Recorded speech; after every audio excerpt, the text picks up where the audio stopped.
Ladies and gentlemen, boys and girls, children of all ages, Inside the Foul podcast brings you the opinions and perspectives of a couple best friends. And if you don't like that call, we've got 3 words for you. You're out of here. We are your hosts, bringing you all things baseball into the new year, Chris and Ethan. You ready for season 2? Are you ready for season 2? I don't know. We'll find out. So, baseball has a way of revealing who's willing to keep showing up, not for the spotlight, not for the headlines, but for the work. Today's guest is someone who understands that lesson early and lived it for more than a decade. Dominic Leone's major league career wasn't built on guarantees.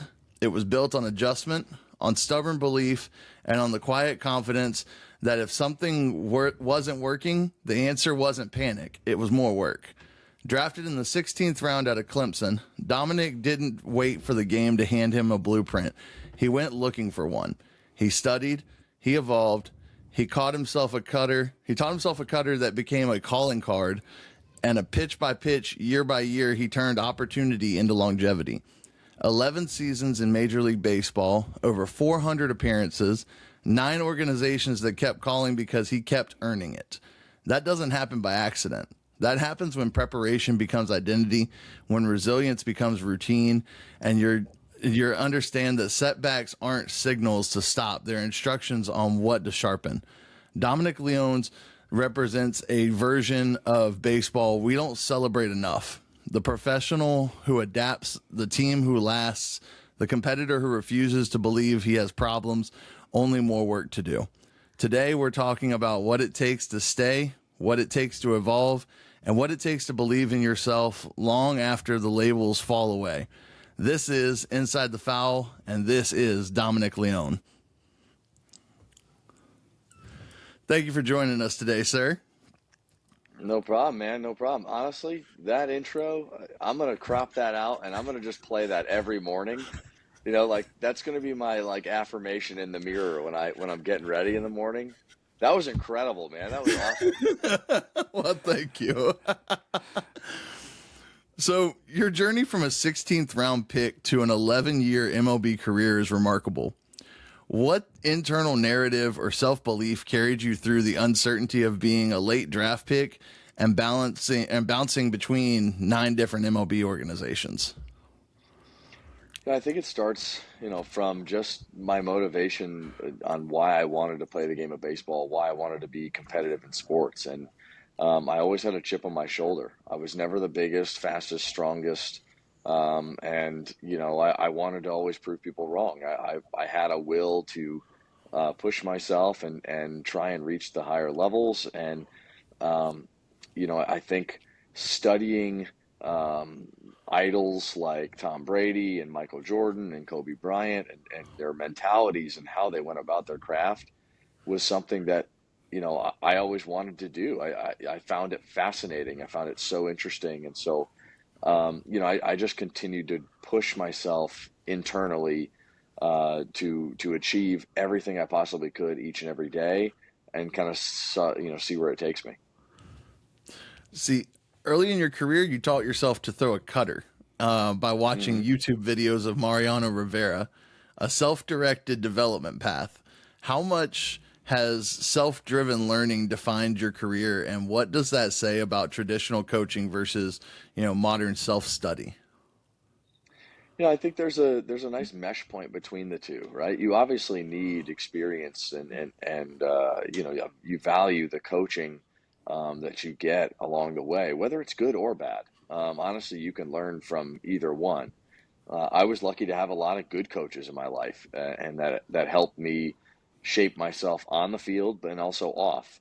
But then there's also that self-motivation, that self-drive, that self-awareness that, it doesn't just stop at the baseball field. You have to be constantly learning and doing and figuring out new things to make yourself better. And so for me, like that, my junior year at Clemson, finding the cutter, I talked to my coaches, I talked to my fellow, pitchers and players about it. And, then it was like, all right, well, we got to do some extra credit work, and let's get online, let's go on Google, let's get on YouTube. And sure enough, I found some good resources. So It's the combination of the two. Good coaching definitely helps, but also, being self-aware and seeking out as many resources as you can to get better is key.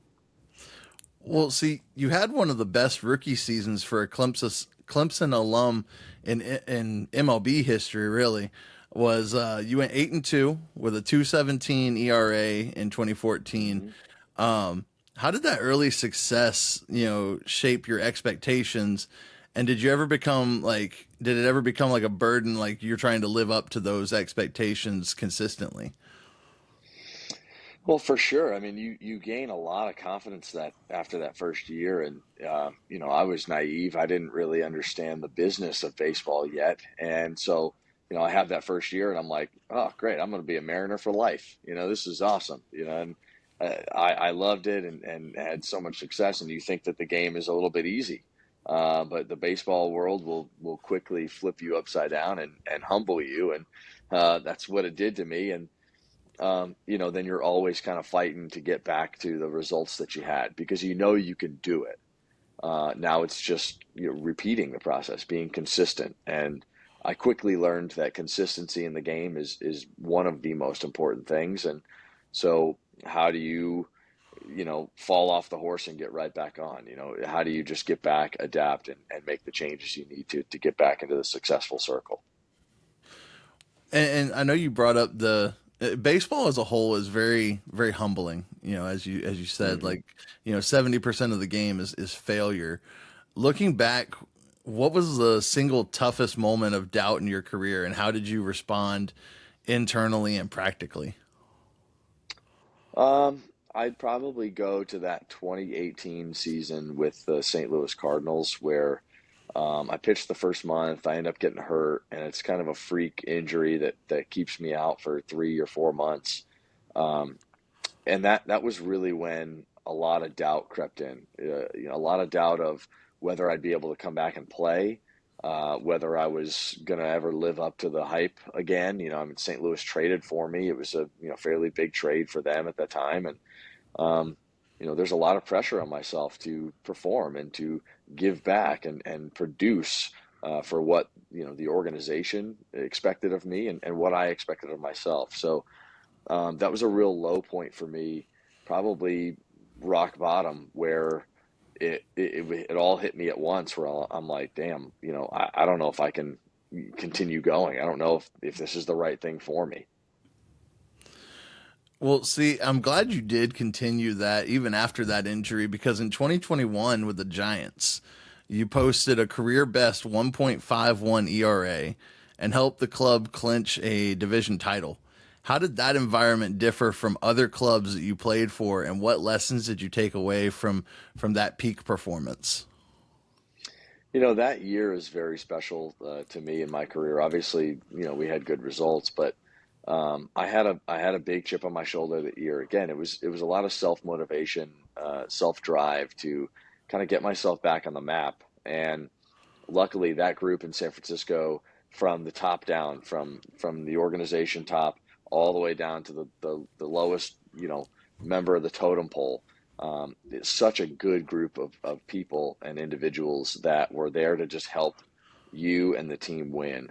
The players in that clubhouse were some baseball legends, some guys that same in my same boat looking to prove themselves.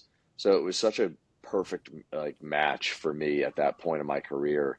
And we loved coming to the yard every day. It made it a lot easier to show up and just bond. You've got 26 of your best friends in the clubhouse, and that even if you lose that night, you're going to be competitive. You're going to have a good day, and at least you're hanging with your closest buddies. Um, and then it just made it a lot easier when we won. 107 times. So in a season that's that dominant and that like you talk about winning 107 games, out of all of that, what moment sticks out the most for you as as just like a turning point to know like yeah this is it like I've everything's clicking. Um, I honestly I felt at my best from the start of that season. Like even spring training, I felt really good. I felt really confident in my ability. I felt really good with how I was throwing the ball. I had really good results, and I just, one reason or another, I didn't make the team, and so I took that chip and brought it to AAA for the first, 2 months of the season, and so that the first point where um, I really put my foot on the gas pedal was when I got called up that year and activated on the big league roster. I think it was June 1. And I said, I'm stepping on the gas, man, and I'm not looking back. Like whatever comes this year, I'm not letting them send me down again. That was really my motivation and my thought process. And so every night out, I was ready. I was geared up. Adrenaline was high, and I pitched really well. Um, it also helps too, like when you're in that division and all you hear is about the Dodgers, and the Dodgers are the greatest and they're the best and they're this and they're that. And you go, well, you know what? We got a chance to play them 18, 19 times this year. So you play the best a lot and you want to give your best. And I always loved that challenge.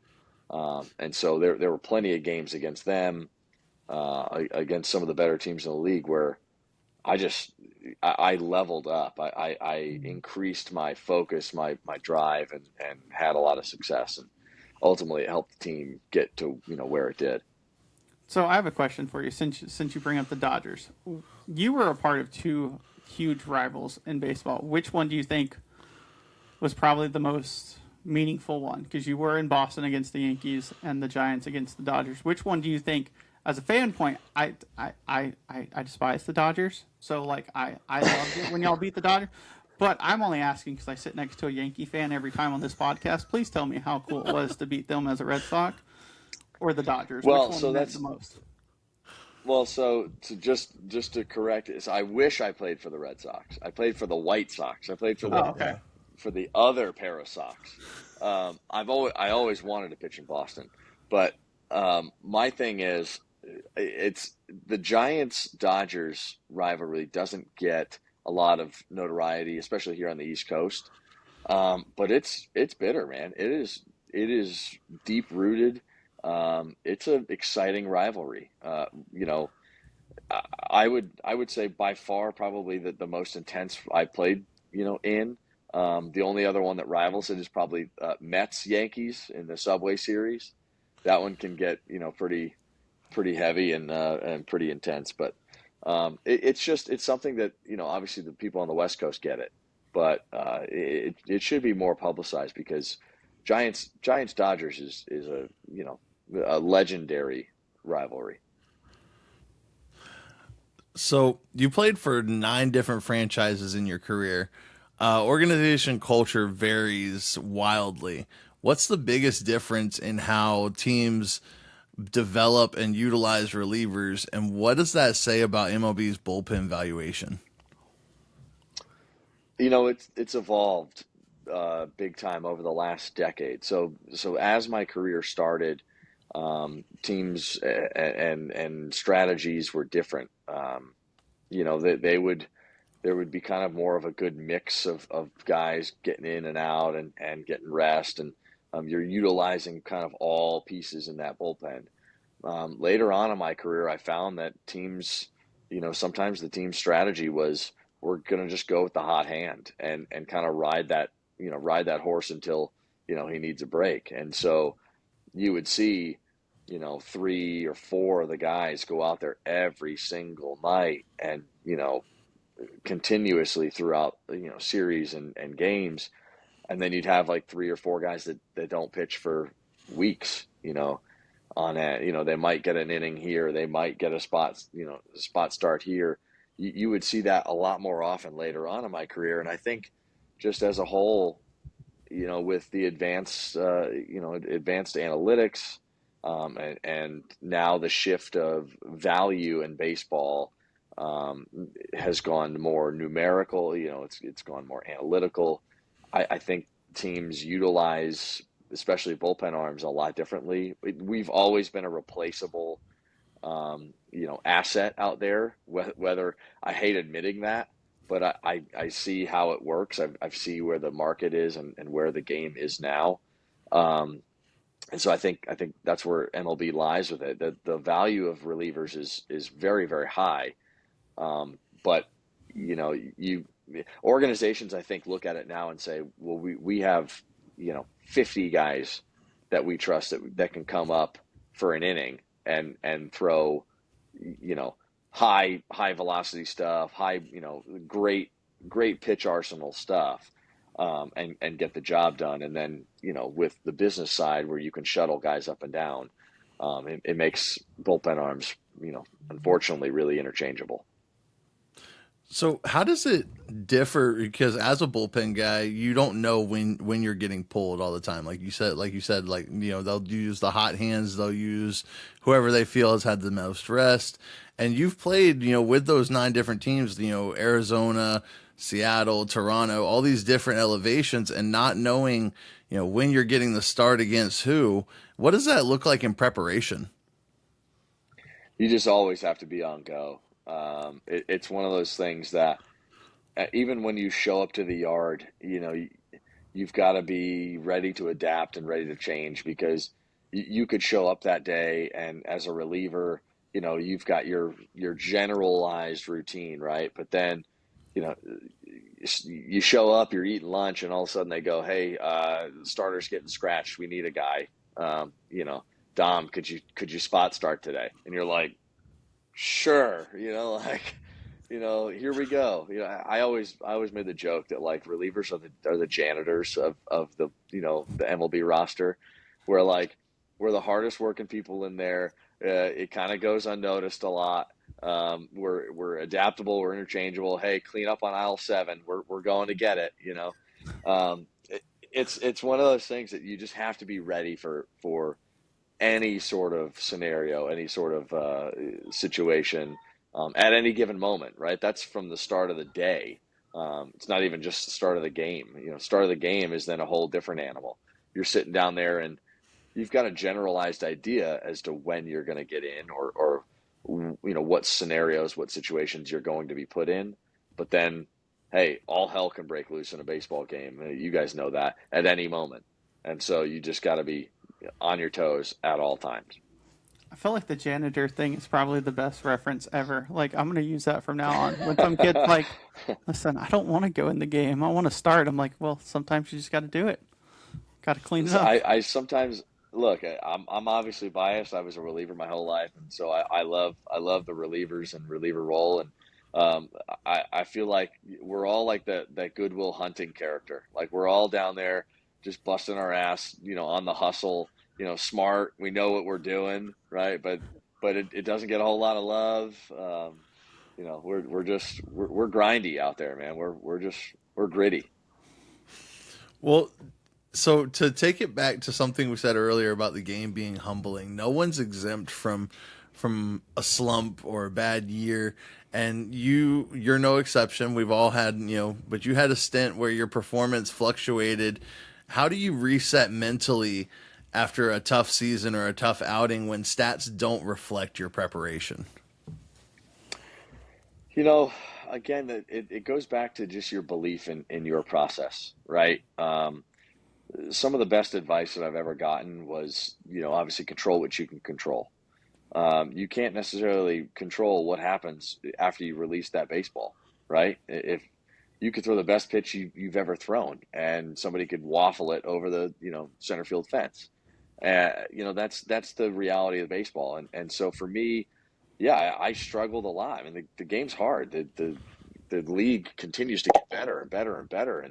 And so I had to really focus on what my strengths were, always identify what my strengths were, and then in my off-season preparation, focus on those, make sure I'm, staying on top of, the strengths I have, and then identify the weaknesses. Be real in the adaptation process. Understand that, my 96 mile per hour fastball doesn't play like it used to when I first broke in, and um, you really have to focus on developing a better slider or developing better pitch selection in certain times. So there's always something to work on. There's always something you can get better at, and you have to wash the season away, the good and the bad. You know, you can reflect on it, but you can't live and die with it. You have to move on and wipe the slate clean and just get ready for a new year. So you said you learned a lot about the business side of baseball, and in 2023, you experienced multiple releases, minor league deals, trades, and waivers in a very short window. How did you manage the emotional toll and uncertainty that comes with transactional life in professional sports? It's one of the hardest things you can do, and I think it's one of the most under talked about things between players. It's something that I think really needs to be addressed. Um, I think there needs to be more education on that subject for guys, especially for rookies. Just understanding the reality of what they're getting into and what you're getting into as a player. Talking about all the scenarios in which a team can um, make business decisions around your career, right? Going back to understanding what you can control. You have to be ready for anything, and so at any moment you can get traded, at any moment you can get DFA'd, at any moment you can get called up, at any moment you could get released.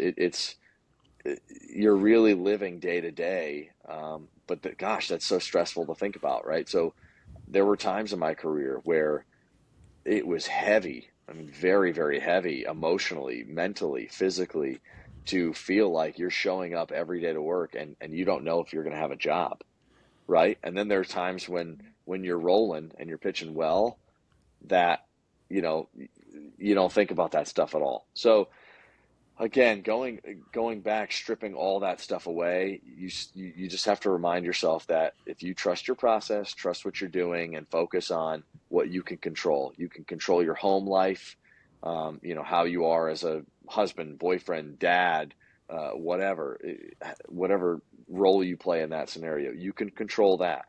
You can control how you prep as a player. You control what you need to do physically. Clear yourself mentally. But at the end of the day, you understand that you are a asset to a company that is always fluctuating, always looking for new pieces. So just understanding that is critical for guys to stay on top of the mental part of the game, I think, because physically, yes, it takes a toll when you're moving all the damn time. Trust me, I did it. What feels like a million times over the course of my career. But mentally, guys don't realize the toll it takes. And so I always try and have conversations like this with former players and current players. Just trying to prep them for whatever scenario they might get hit with. So in 2024, your season was cut short by a UCL sprain. Shortly after that, you announced your retirement. Can you walk us through what that was like? Yeah, it's kind of brutal. 2024 was not the greatest year for me, the White Sox, a lot of people in my corner. So, look, it was tough. I was grinding that year. We were obviously the White Sox in general. We were playing some tough baseball. Could not get a win under our belt. But I think everybody in that clubhouse was positive. We were trying to, we were all pushing in the right direction. For me, I think I took on a big role of trying to be a leader, trying to set an example, trying to show that even though we're getting our ass kicked, you got to keep showing up, right? And so that led me to I was pitching. I think I pitched in like 17 out of the first 31 games that year. And so massive workload. I end up getting banged up, and that was kind of where I could start to feel like I could feel my age setting in, even though I was only 32. You start to feel it, and you're like, oh man, I hope this isn't something that's going to keep me out for a long time. Well, like you said, come to find out it's a UCL sprain, and I throw my last pitch against the Yankees, and I had a moment of kind of clarity.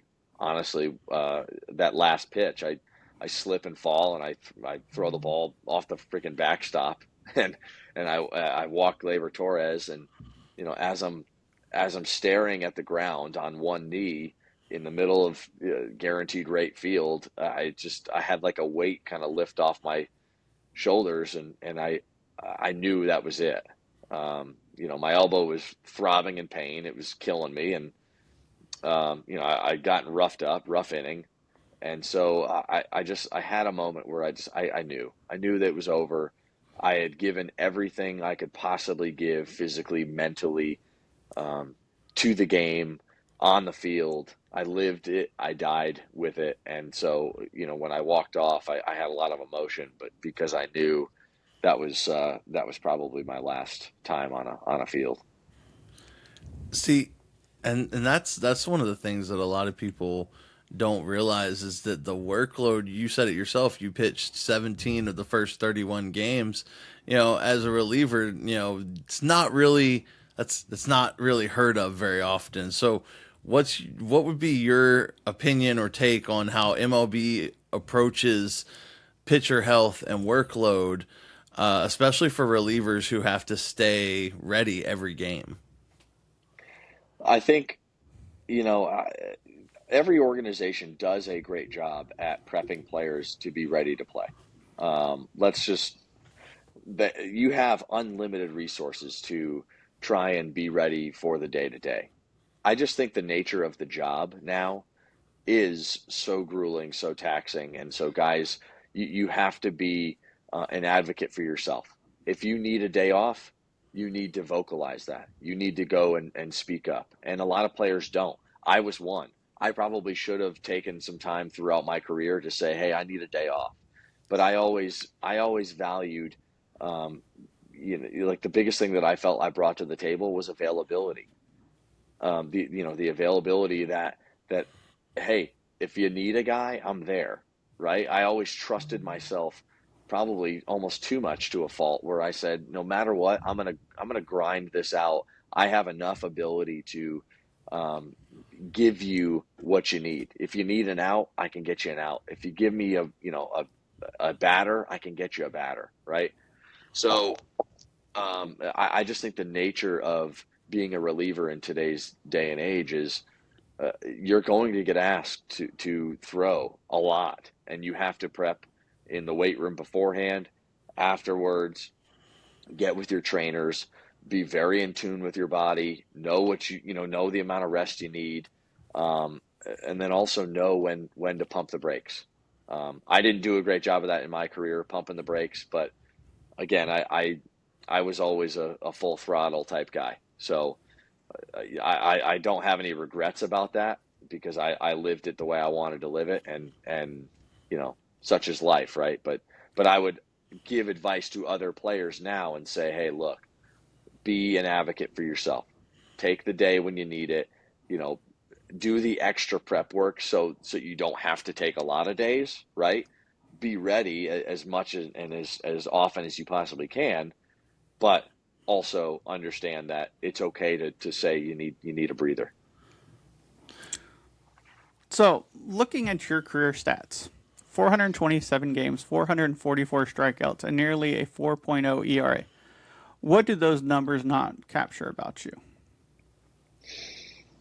Oh man. Um, Again, I think the it's funny.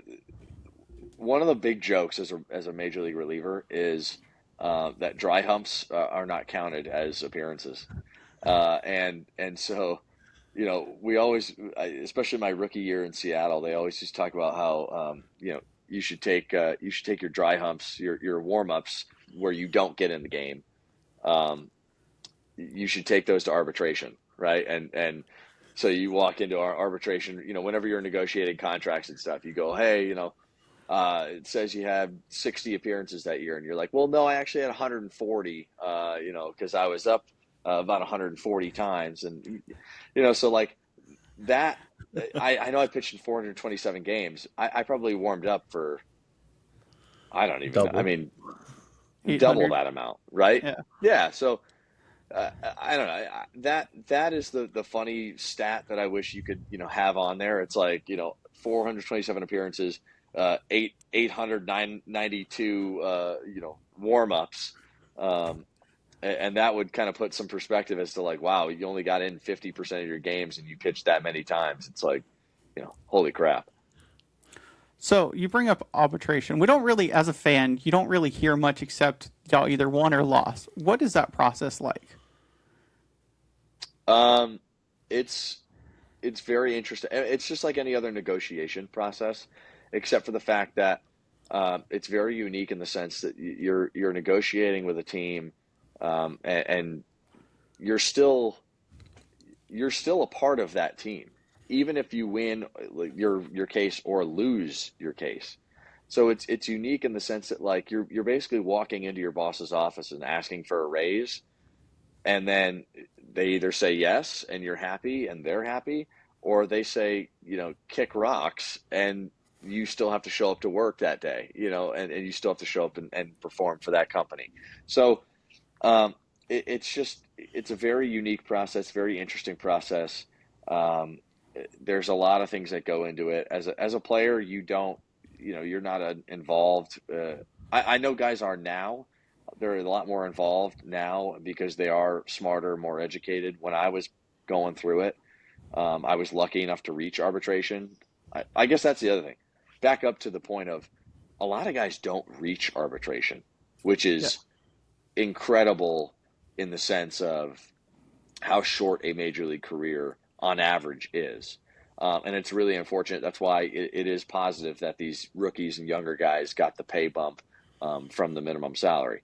But again, when I was going through arbitration process, my agent handled pretty much all of that stuff, and really the only conversations that were had were kind of hey, where do you sit in the market? Where do we feel you can um, you know gain a little extra money in the sense of the negotiation, and realistically, are you going to go through the grueling arbitration process where you go to a hearing and sit down and or are you just going to accept the money and get on the field, right? That's kind of the two decisions you have to make. So, as a reliever, you spent 10 plus years in the league. That's an accomplishment in and of itself for that role. How did your role from prospect to key bullpen piece to veteran leader evolve your identity as a player and a person? And where do you feel that you made that name for yourself? Whew. I don't know that I ever made that name for myself. I feel like I just kept showing up in a different uniform, and people were like, "Yeah, sure, we'll take him." um, but again, I was very lucky to play with a lot of legendary players from an early age throughout my career. I got to play with guys that I think should be in the Hall of Fame, that were perennial all stars, that were just some of the baseball legends and classic players. And so I was always an old soul. I always tried to learn from these guys. I just watched what they did. I watched how they went about their business. I studied them. I researched their stories. I wanted to learn more and know more and be like, hey, how did you last so long, right? Um, I knew from a very early age in my professional career that I was never going to make the Hall of Fame. I was never going to be the world's greatest closer. But if I could just survive, just scratch and claw and survive and last as long as I possibly could, and bring value to Major League Baseball, I knew I always had the talent, but I just knew that number one, I had to be a really good teammate. I had to learn from the teammates that I did have, the experienced guys, the guys that were obviously legends of the game. And then once I got to a certain age, of where like I had an amount of service time, like kind of the threshold is you're a rookie until you hit arbitration, and once you hit arbitration, you're still kind of a rookie. You're just getting paid more. It's once you hit free agency where you really kind of mature and grow, and you are now kind of an established player in the league. You've lasted more than anybody, on average does. You're able to negotiate where you want to go, and teams, I think, value players like that. Um, and then again, once you get into a clubhouse scenario and you're, a free agent, and you're on a deal that you negotiated, it's you're considered almost a veteran. Um, so I had to grow and learn through all of those scenarios, and I think at the end of my career, it kind of wrapped itself in a nice little bow where that White Sox team, I was 32 and I was like one of the oldest players on the entire roster. And so I was kind of thrust into this leadership role, this like veteran role. And I kind of just took it and ran with it, and actually really enjoyed it. I tried my best to pass off any wisdom I had that I learned over the years to these guys. And so, um, hopefully my stories and my legend live on, positively, not negatively. Well, you talk about, sharing that wisdom. You recently returned to Clemson and talked with some young pitchers there. What message do you want to pass on to that next generation about the business side or the baseball and reality behind that dream? Well, look, there's a lot we could get into there, but I think there's a couple key points. Number one, it's always bet on yourself. Um, Always trust your process. Always grind and do what you can to make yourself better each and every day. Um, Understand reality. Understand that you are going to face adversity. You're going to hit bumps in the road. Um, and surround yourself with resources and people that will help you get out of those things. Luckily, a lot of organizations, if not all of the organizations around, have resources. But the more you can find a group of people, friends, family, whoever, to lean on, you're going to need it. I promise you that you're going to need it. And then, this is also like advice for my former, for my younger self. But this is one of the biggest things I wish I learned in my career earlier on. But um, just understand that the game is built for failure. The game is built. It's designed against you lasting a long time. It's designed against you, succeeding every time out. And so accept that challenge, embrace that challenge, love that challenge, um, and also just like I said, be an advocate for yourself. Focus on what you can control. Do not let the outside noise dictate how you perform and how you do your job.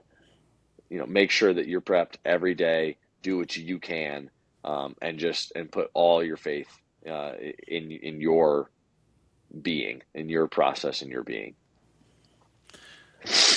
So, if you could change one thing about how relievers are viewed or developed in baseball, what would it be and why? Oh, we'd be the highest paid players on each team, of course. I, Well, you know, we'd all be getting 10-year, $400 million deals. That's obvious. um, no, but seriously, look, I wish that relievers would get a little bit more love, and not just the closer. That's that's all. Like, just appreciate and understand the value of the sixth inning guy, of the journeyman guy, um, and how that appreciation is, you know, passed along, whether it's financial appreciation within the MLB market. Hey, those guys get paid more. That'd be awesome. That'd be great. Um, because I think they deserve it. It's again, it's the school teacher, role of society. It's like school teachers are molding the minds of our kids, and I'm also biased. My wife was a school teacher, and they get paid nothing, and it's like, what are we doing? Um, it's one of those roles. It's one of those jobs that I just wish would get a little bit more notoriety, get a little bit more appreciation, day in, day out, because it's a grind. It's tough. It's tough to be a reliever. As a Braves fan, I totally understand that 6 inning guy because I think we abused them the past season. Right. Well, that's the thing. It's Yeah. you don't know how good you got it until things start going haywire, and then you're like, oh God, like did we kill this guy? We used him 6 out of 7 days. What are we Yeah. doing? Well, between that and like even as a fan, like the bullpen's the first one to get the most anger, so to say, is it's like we brought this Right. guy in and he gives it up, or we brought this guy in and he wasn't meant for the moment, or and people don't understand, like, and that's my thing I can't stand about fans that get so far into the game is they forget the human aspect of the game. It's like, yes, 100%. he came in, but you don't ever understand that things don't always perform that way. The game doesn't always support it. You may come up against a guy you've seen 100 times and seen you 100 times. It just Yeah. people tend to forget the human aspect of the game, and that's what I don't understand. Is like the bullpen always gets the blunt of it. Well, and you look at, think about this, from a logistics standpoint. On any given night in a baseball game, you've got your nine position play, or your position players, and you've got your starting pitcher, and then you've got the bullpen, right? So there's basically three groups of players on any given night. Your starting pitcher has multiple opportunities to do his job, right? Typically, if you have an average start, if you're going, 3, 4, 5 innings, right? You have 5 innings of opportunity to do your job. Hitters, you get 3 at bats, maybe 4 at bats. So you have multiple opportunities to do your job. As a reliever, and I'll add in a pinch hitter, you get one opportunity to do your job that night. Sometimes as a reliever, yes, you're called upon to throw multiple innings, but you are called upon once the majority of the time. And so if you fail or if you succeed, it's weighed heavier, in the result category, and that's what fans see. They go, well, oh my gosh, Dominic Leone blew the save tonight. Like, oh my, he's the worst pitcher ever. Oh my God, the Giants bullpen, or whatever bullpen. Oh my God, they stink because they came in and they gave up a run or two. And it's like, well, yeah, I get it. I understand your frustration, but that's our one opportunity. And you don't understand that. Yeah, you think we want to go out there and stink? No, of course not. But we have one shot. We have one shot at it, and the game is hard. And then you want to add in that the game is built for failure. So as a hitter, you fail 7 out of 10 times, and you're considered successful, right? Okay, now you're that pinch hitter. What are the odds now that you get one at bat? You know what I'm saying? Like your margin for error shrinks to a minuscule you know percentage, and so those are the things I wish people would understand, is like, that's why we get so much shit, and that's why we get so much angst and negativity as a bullpen guy, as a reliever, because yeah, they expect us to be perfect every time we touch the field, every single time, and it's just not going to happen. It's just not. And it's not, and that's the thing, is like, what as a sport in general, yes, the sport is meant to make you fail, but at the same time, you've also got the league that's not helping. I mean, you played through Right. 2021 when they took away the sticky substances. They've changed the baseball, as far as I know, at least 2 or 3 different times to benefit the ability to fly, or further, or lighter, or whatever. So not only are you coming in spots where, let's be honest, if the bullpen's coming in, it's not a favorable spot to come in, because Right. the starter can't do it, or hasn't been able to, or the bases are loaded. So you're already up against the wall, and then the league's trying to make Right. it harder on you. So Well, yeah, it's like we're adding in pitch clocks, and we're making us go faster, and you can't process the situation, and whatever. It is what it is. so bringing up the pitch That's clock. Hey, look, sorry, really quick. But Yeah. that's why I say we're the janitors. We are the janitors of the game, right? Because we are handed a pile of shit and we're supposed to clean it up. And that's what we do.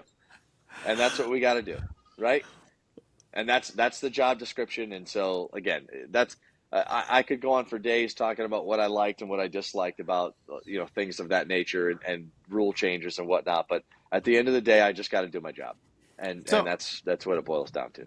so I have to touch on one rule, even though you're retired. What is your take as a reliever with the ABS coming? How do you feel like you would approach that? Gosh, it's just another thing that you have to learn. Um,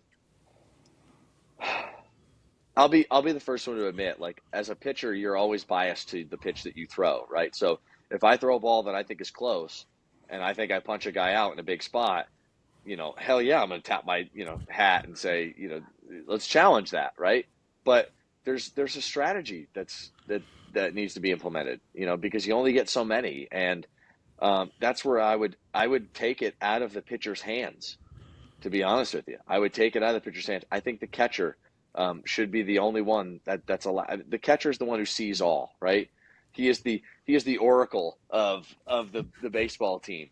Yeah, he sees. The all seeing eye, right? He is the one who gets it, and so they should have the opinion to call it strike or ball, whatever. Um, Look, it's just another wrinkle. It's another added feature that's going to really change the dynamic of the game. I do think that there are positives to it for sure.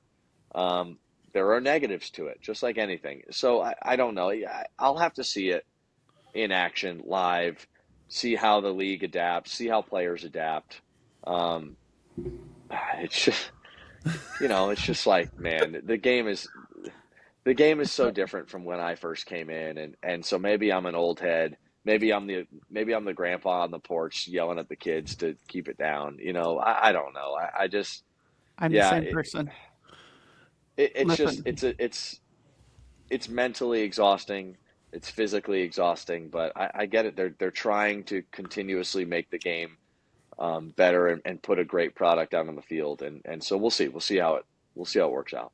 listen. I am that grandpa too. I could when the pitch clock got announced. I think you got a 2 hour paragraph. Like I wrote for 2 hours about a paragraph on why I hated the pitch clock and why it was going to injure so many people. And then, unfortunately, my team is I, proven theory. I just want to get rid of the ghost runner rule. Oh, whatever. I don't know. Look. I don't. It Listen, is what it is.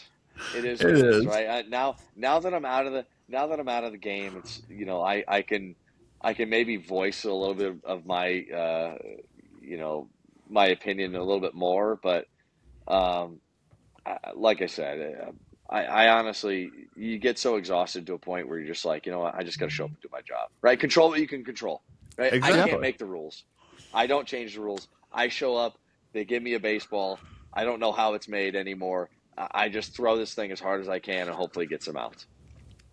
So, post career identity can be challenging for a lot of athletes. How are you approaching life after baseball, and what lessons from the mound are you still applying now? Great question. If you follow me on social media, you see it's a wide array of things. I've got a lot to talk about. I've got a lot to share. So I think my post career identity is really just vomiting all of the things that I love in life and talking about other experiences while also rehashing and talking about baseball because um, you talked about the human aspect of the game and what people fans sometimes lose sight of, and so that's kind of what I'm doing. I'm utilizing social media to show that players are humans too. We love other things other than you know 60 feet 6 inches or hitting home runs or just the game of baseball, right?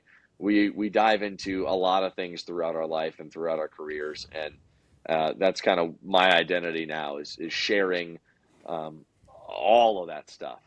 Um, what I still apply, and what I think really helps me in that space is the competitiveness, wanting to produce and put out the best content, what people are going to find value in, creating a sense of community, bonding.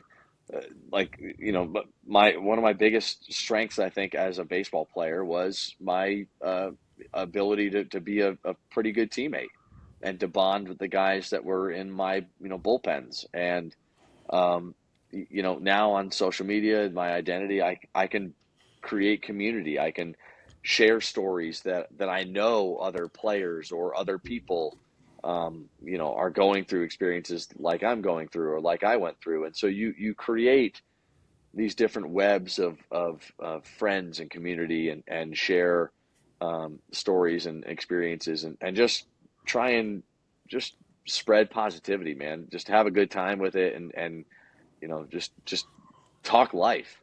Just be about life, live in the moment. So, with all the teams you've been on and all the experiences with front offices and the decisions made therein, if you had the choice to sit in a GM chair for even a day, what's one roster or bullpen philosophy that you would implement? I would sign John Brebbia for a 10-year, $1 billion contract. Why is that? Just it's something that I know he's been wanting that for a long time. He's talked about that contract for a while, and so if I was in a GM spot, I would give it to him. I'd give it to him. That's pretty Um, awesome. no, no. All right. So seriously, I would. I think, again, back to my point. I would value. Um, I would place a lot of value on that kind of meat and bones player in the league. You know, with the collective bargaining agreements and the changes that have come within the market, of the business side of the game.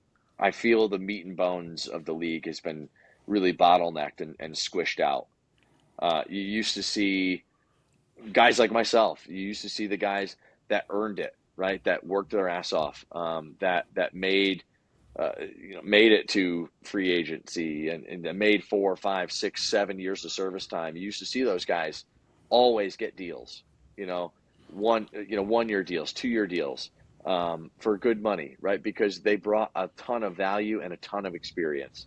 And I think if I was sitting in a GM chair, yes, you have to understand the analytics side of baseball, and yes, people, view things almost, under a quantitative eye now, where there has to be some number value to each player, right? I think if I was in a GM chair, though, I would strip that back just a little bit, and find the value in the person, in the player, in the heart of the player.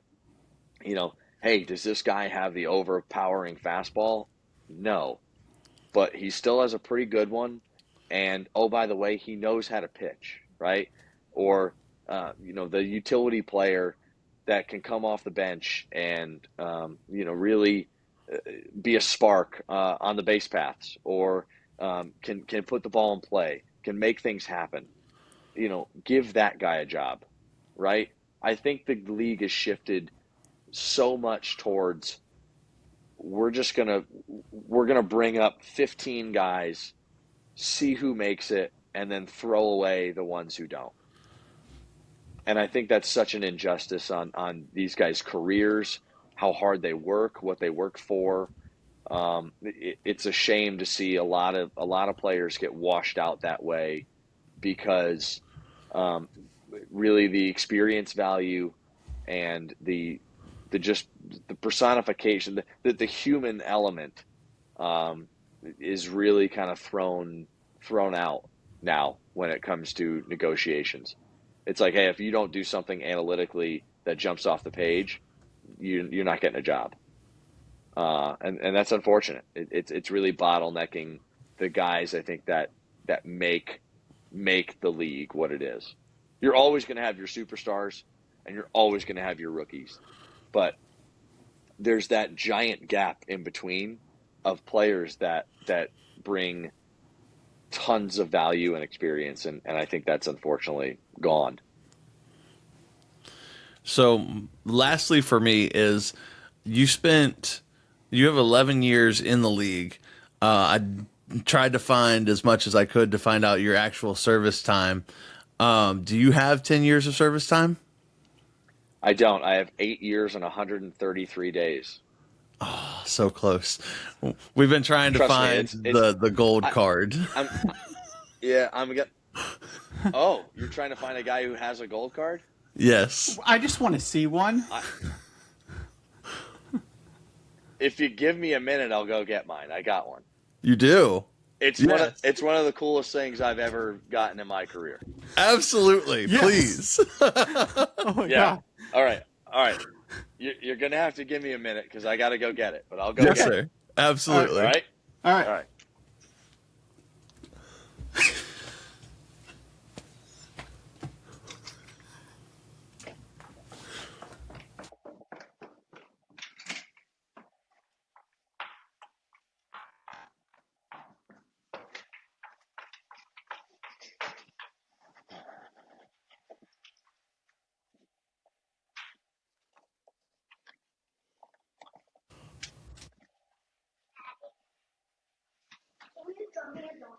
Mm-mm. Not yet, bud.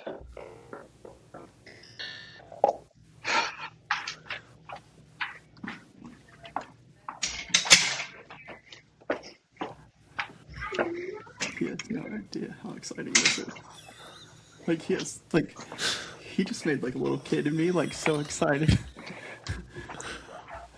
Okay. Whew. All right. So let me explain something. Right. Okay. So everyone thinks, yeah, you get like you get the gold card when you hit 10 years of service. You do not. Oh. You get the gold card when you hit 8 years of service time. Oh. And so when you hit 10 years of service time, you just max out your pension. So you get 100% of the pension retirement plan. If you hit 10 years. So Gotcha. when you hit 8, you get the gold card that allows you and a guest into a game, any game. I think you have to be at the stadium when you buy the ticket, but you can go to any game you want. They give you 2 free tickets, and it's best available. Yes. So the story around this card, I was with the White Sox, and I knew that 8 years was coming up for me, and I'm waiting, and I knew I hit 8 years, right? And the clubhouse, we had a little celebration, which was fun. And I'm waiting, and I call the PA, and I'm like, "Hey, where's my card? Where's my card?" They're like, "Oh yeah, it should be in the mail. It should be there." Blah blah blah. I remember I came in one day, and on my locker was the envelope from the PA or from the league, and I'm like, "Guys, this is it." I'm like, "This is the coolest thing ever, ever." And I opened it up, and sure enough, in the envelope was a gold card, lifetime pass. It says Dominic Leone guest. It is metal. It's got. Oh, I sweet. don't know if you can hear that. Yeah. It is a metal card. That is so pass. cool. So I have to low key tell you something. As a diehard baseball fan, like you just made a dream come true for me. Like, no lie, as soon as this podcast is over, I'm literally going to text my wife and say, I finally saw one in person. That is so cool. It was, trust me, like that to me, like I'm glad that you got that experience because I love it. I felt the same way when I got it. I'm like, dude, I'm good. Like, I'm good. I could retire tomorrow. Like, I got my gold card. I can show it off. I don't carry it around in my wallet. That's a little much, but I do plan on using it at some point. I don't know when. Maybe I'll take my son, to a game or something. But it's one of those things when I look at it. You want to talk about service time and accomplishments in the league, and like this is just a constant reminder of like, damn, you kind of made it, which is nice. That's awesome. So for us, like we've seen the pictures online and everything, and like when we started doing guests, it's like okay, we have people that had the service time, and we've asked, and they didn't have it, and so that's really cool. Thank you so much for sharing that because like No, of that's course. so cool for I'm us. glad you asked about it. That's Yeah, low no, I'm key the glad you best asked. Christmas That's present I could ever have gotten. Like to see that, like I don't even care what I get in Christmas now. Like I'm gonna tell my wife, like I just got to see the coolest thing ever. I don't even care about Christmas presents now. That is epic. Yeah, there you go. There you go. You can stare at it. They got the Man. congratulations. It's cool, man. It's got this little wallet thing with the That MLB is logo. I epic. mean, it's awesome. That It's is awesome. Thank I you. wanted to make sure. Yeah, I wanted to make sure I had that. Yeah, I'm glad. I'm glad you asked about that. That's really funny. Oh, So Chris, you have the fun questions. I don't even know if I can like ask my questions now. All right. I threw them off. I threw them Yeah. off. So my friends normally tell me I talk too much. I don't even know if I can talk now because that was like the coolest moment of my life. Okay. Besides meeting Chipper Jones one day, that was probably the coolest moment of my life. Okay, thank you. You have no idea what I'm glad I could. I am glad I could provide you with that much happiness and satisfaction. That's really cool. Yeah. Like this is all genuine. Like if you understood, like my wife tells people when she married me, she married baseball because I got my kids. My Right. 7-year-old is trained if I'm walking the dog to read the scoreboard and yell out the window what the Braves game is, so I don't have to run in with the dog. Oh, I love So that. and my That's so wedding ring is funny. actually a I baseball. love that. So, all right. So, Really? Yeah, hold on. All right. See, this is cool. This is the cool part. If it'll focus. It's got there you go. It's got the threads on it. Yeah. So our Yeah. colors were gray and blue. So the stitching is blue for our wedding. And she's like, Yeah. I didn't marry you. I married baseball too. So congratulations. Yeah. It That was the is coolest awesome. surprise at the wedding because I was like, I Wow. didn't know she did it. That's really cool. Very nice. All right. Time for the fun part. He's the serious one. I'm the fun guy. So, Okay. favorite uniform you ever got to wear? In your opinion? Oh God. Giants home cream uniform. Okay. Ooh, listen. So, okay, now I want to know what's it like to wear that on a home game? Because I feel like that would be just like almost like like for the romantic side of baseball for me. That cream uniform in Oracle Field, a nice breezy afternoon. I feel like that would just be like magical. Some of the greatest pictures I think I have of my career are that final game in 2021 where I'm on the mound and like giving the scream and the roar because we just clinched. It is just the cleanest looking picture. Like those are the cleanest looking action pictures I have, and everything just looks amazing. Oracle Park is beautiful in and of itself, and then the jersey, the color scheme, everything just fits. It fits perfectly. How the sun was setting, it was bonkers. So, would you say that that's your favorite ballpark to play in, or do you have a different favorite ballpark to play in? Favorite ballpark to play in is Fenway. Ooh, Yeah.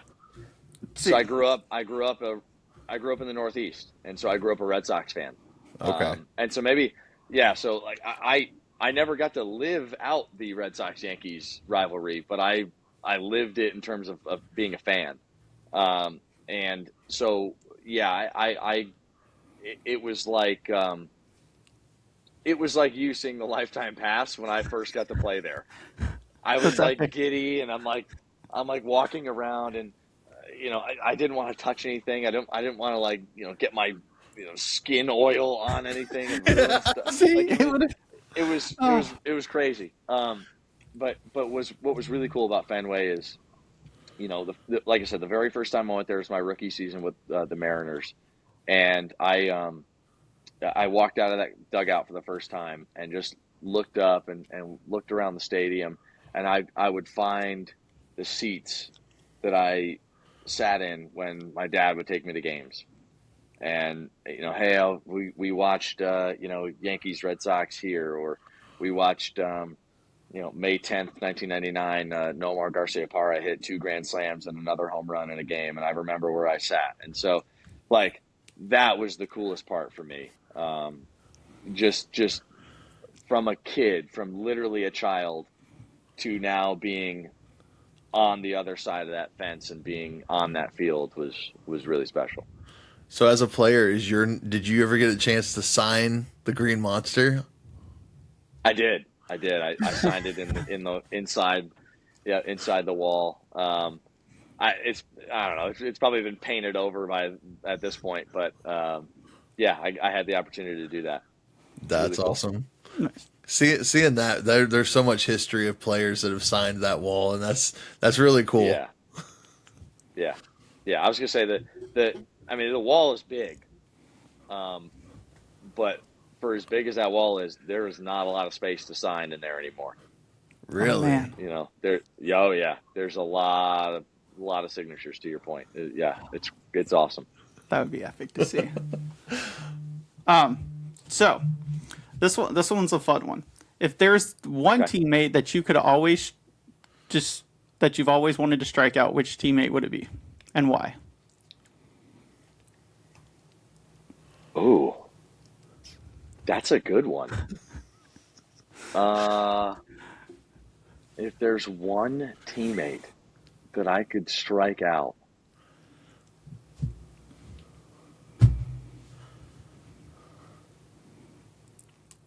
all right, I'll give you one. Okay. You're never gonna guess it. Daniel Vogelback. Ooh, Play with okay. him I played with Vogie with the Mets, and I think career stats. I think he's like 2 for 3 or 3 for 4 with 2 homers, and I don't think I've struck him out. And so, like, I would say Vogie, man. If he's watching, That's epic. let's set up some backfield at bat and see if us washed up guys can Listen, put on a good show. Listen, I have access to a rec ballpark. We can set this up. There you go. Hey, there you go. Because I'm going to be honest. But it has to be guaranteed. Hold on, it has to be guaranteed that I strike him out. Because if I give up another home run to Daniel Vogelback, I'm going to be so mad. I'm going to be pissed. I love the guy. It's just I can't get him out. Listen, as a diehard Brave fan, I couldn't help but love him. Like, he just made baseball fun. He's the best. Like, when he would walk up with the milkshake song, and I'm like, dude, you're a legend. And, like, I'm a lifelong Braves fan. And I'm like... Okay, I don't know. Are you guys old enough to obviously remember SNL and Chris Farley? I mean, he is Chris Farley. Yes. He is baseball's Chris Farley. That's awesome. He actually kind of looks like him, too. Like, in the face. It looks like... A little bit, yes. It's very similar, facial features. No, he is awesome. He is one of my favorite teammates. That is epic. All right, so this is another good one. Okay, I'm curious to see what you pick with this because we've had some other pitchers on the podcast. If you could borrow 5 pitches from any pitcher to build your 5 pitches to pitch in a game, which ones are you pitching and from who? Of all time? Yep, all time. Anybody you want. We know the cutter's going. Okay. Yep, Mariano's cutter. Okay. Pedro Martinez changeup. Ooh.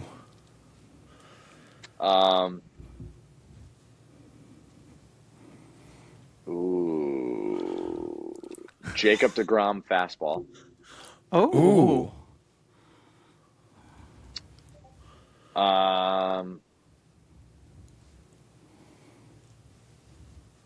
Clayton Kershaw curveball. Ooh. Okay. That's what, 4? Yep. One more. So I got fastball, cutter, Change up curveball, and changeup. curve. I love how I'm recreating my own arsenal, and I'm like, God, all of my pitches sucked compared to these. Um, But this is how we get Daniel out okay. now. No, he's too good, man. He's too good. He's too good. Okay, all right. So DeGrom's fastball, Pedro's changeup, Mariano's cutter, um, Clayton Kershaw's curveball. There's got to be one more that I'm forgetting that it's going to drive me nuts.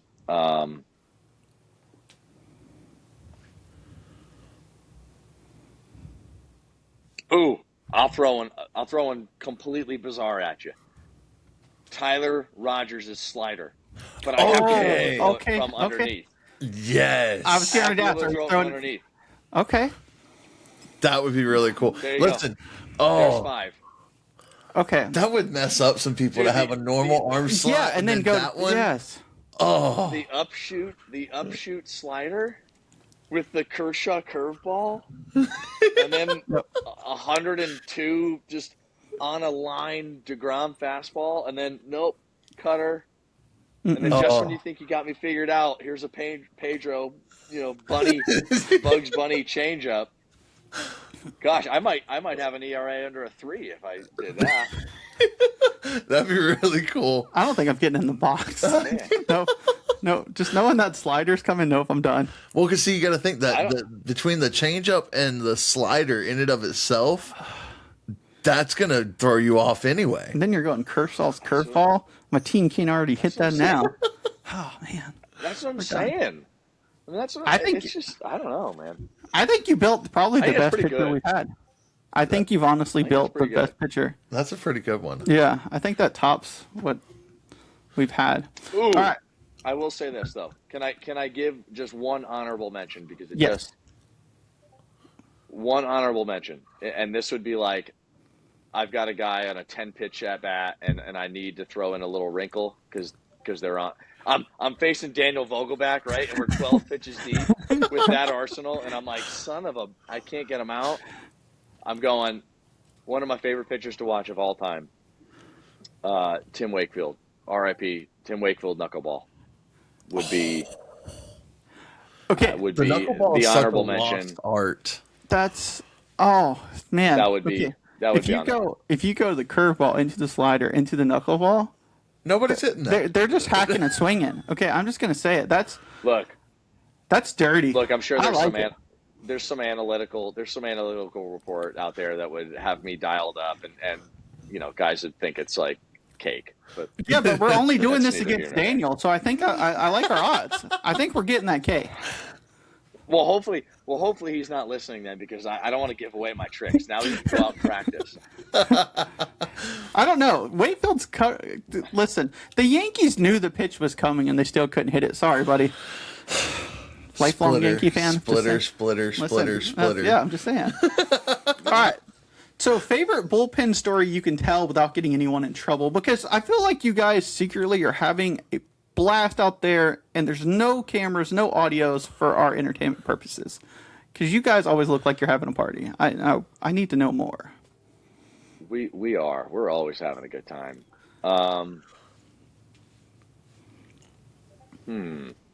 Okay. Sorry, I've got to filter through my Rolodex of not only teams and bullpens I've been in, but good, funny stories that are appropriate to tell. All right, I got one. And it doesn't necessarily have to do with a player. I was in Boston. Again, we're in Fenway, and so everything is special in Fenway. And we're sitting in the bullpen, and the game's going on, and one of the security guards. There's always a security guard down in the bullpen, wherever you're at, and the guy in Boston is a true from Southie, has the accent, awesome, right? Like the best talent, talking all the talking all the big stories and the Sox and this and that, like, going. We're having a great time, right? And he's talking about how, um, he's always ready for if there's somebody that jumps on the field. He's always ready. He's got his like spikes on. They've got like the molded shoes, like the molded cleats, like ready to go because he's got to chase these guys down, right? Well, I've seen him now for years and years and years. So every time I go back to Fenway, it's the same guy, same guy, same guy. And I remember I came back. I don't remember the year it was, but we came back and it's the same security guard. And he's like, Dom, he's like, hey guys, look, I got to show you this. And he pulls out his phone. And on his phone, he's got a video recording of a game that happened that year where somebody ran on the field. And my guy busts out of the gate like Mike Vrabel, Teddy Bruschi, New England Patriots, and lays this guy out. Just boom, crushes him. And we're all in the bull. I mean, this is in the middle of the game, and he's got his phone out, and we're just laughing, cackling in the bullpen, just losing it because this guy's showing us a video of his hit stick of some fan that jumped on the field in Fenway. That is epic. It was pretty good. Look, there are if I could write a book or do the not suitable for work stories, we'd be here for another 3.5 hours. But honestly, it's just one of those things that like no, we're not going there. No, honestly, I was going to say, I will turn this camera off and we will just talk. No, we're not going there. No, look, truly, we have the best time out in the bullpen. It is one of the most unique places to sit and watch a game, and there are just so many good stories. All right, so my last question. This is a new one I created just for you because you were around when pitchers could hit. If coach looked at you and said you're gonna hit, are you hitting or are you putting down the bunt? Which one you doing? I'm gonna take my jersey off and walk home. Oh. No, I got absolutely no. In today's game? No. But when you played, when you played. Sorry. 2025. No. When you played, right, sorry. well, Yeah. No, when you played. Right, so okay. When pitchers used to hit. Yeah. Okay. So if it was 2014, yeah, give me the bat and I'm swinging through a bunt sign. Sorry. Okay. I'm letting it rip. Well, you're one of the few people. That's everyone's dream, right? That's every player's dream that's what you do in the backyard playing wiffle ball, right? You hit the home run in the big league game in the ninth inning, 3-2 pitch, right? What am I'm going to get the bunt? I get one opportunity ever to hit, and I have to bunt? No, sorry. Well, listen, I had to ask because you're one of the few people that we've got to interview that played when pitchers could actually hit.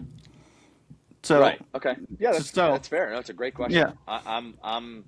And the only reason I ask about the bunt is I feel like the bunt's a lost thing. So I didn't know if you were old school and like, oh man, I got the perfect bunt. Hold on, I'm gonna show you. But knowing you're swinging, I appreciate that. Oh, I'm hacking, dude. I'm hacking. Yeah, I'm gonna let it rip. 2014, I'm letting it rip. If I had to stand in the box now against anybody, I'm Henry Rowengartner in the very back corner, like toe tapping in the edge, and I'm praying that I can stick the bat out and make contact. I'm praying. So to add on to that question, even though I said it was the last one, where do you want to get that hit at? What field? Are you trying to hit it off the Green Monster? Oh, if I could pick my ideal spot to have that at bat and then have the ultimate success. Yeah. Which park you picking? I feel like you're going Fenway trying to hit it over the Monster, but are you rounding first to hit the double, or are you staying at first? That would be cool, right? Fenway would be cool. I'll throw a sneaky one at you. You ready? I would love to have that at bat at Oracle Park and be the first right-handed hitter ever to hit one and have a splash hit over the right field fence. Wait, that's never been I done by a believe right-hander? I believe I'm correct that nobody has hit a true splash hit from the right-handed side No, in I feel Oracle like it's Park all lefties. Yeah, in baseball history. Yeah. yeah, it's all lefties. I think Buster was the closest. Yep. It Um, bounced and then it hit the but water. right, that's what I'm Yeah. saying. There hasn't been one that's flown and cleared and landed in McCovey Cove. Normally they hit the sidewalk before and bounce in the Yeah. water. No one is really. Listen, That'd be cool. That would be a sneaky one. If I the I like one that the answer. pitcher with the one at bat and I just rocket a ball into the bay. Oh my god, into the bay. I That'd be wouldn't even round the bases. I would just go straight up into the stands, up on top, and then I would just swan dive after the ball. That's awesome. this was great. That'd be so cool. So So cool. I just have one thing because I want to know if there's a cool story behind it. The nickname, the Dominator. Yes. Because I know it's your name, your first for name, but I'm for just the player, curious. yeah, for the player, the players weekend. No, Yes. literally, there was no backstory. I think I was with the Cardinals that year, and I think maybe Mike Matheny was our manager at the beginning of the year, and I want to say he might have called me that, or it's always kind of been a nickname just naturally with the name Dominic, like, the Dominator, right? Like, no, there's literally no backstory. I remember the first year where they had the player uniform weekend. I think it was in Toronto, 2017, and literally, I didn't know, I couldn't think of a nickname, so I just put Dom. Like, it was the dumbest looking thing,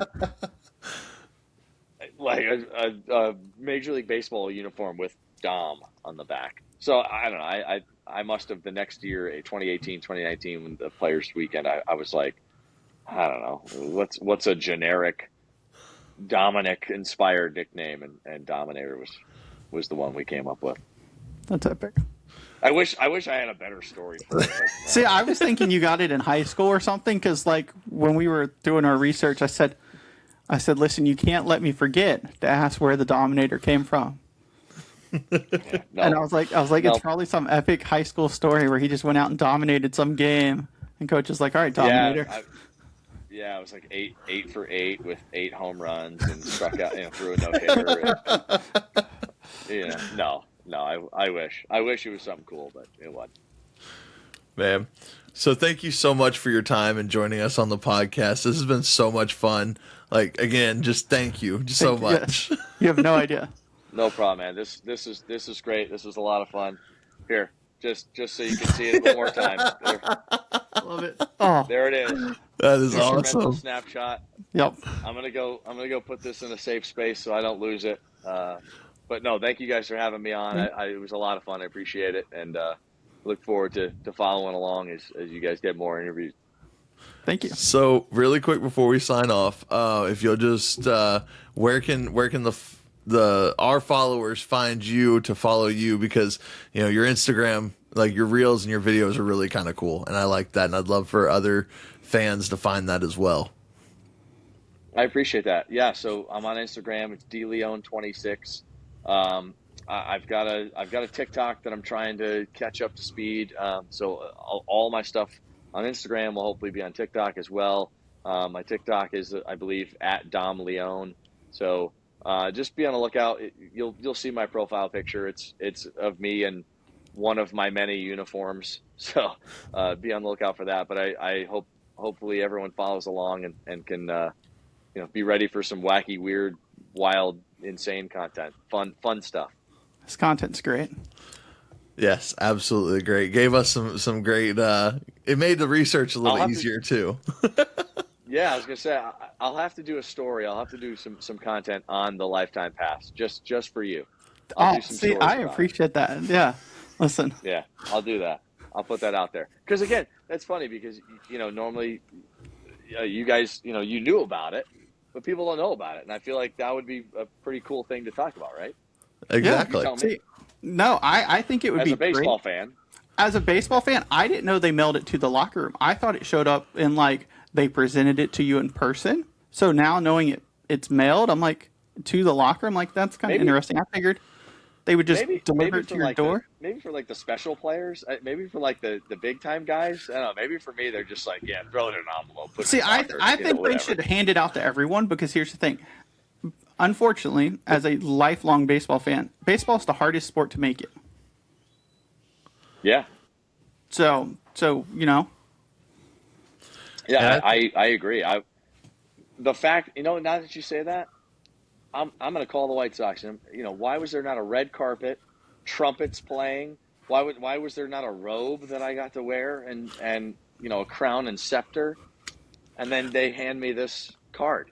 Exactly. Like I got a bone to something. pick. I got a bone to pick with the league now. listen, if you need a spokesperson, I I'm got you. filing a Because grievance. listen, Filing a grievance. if you need a spokesperson, because Okay. here's the thing.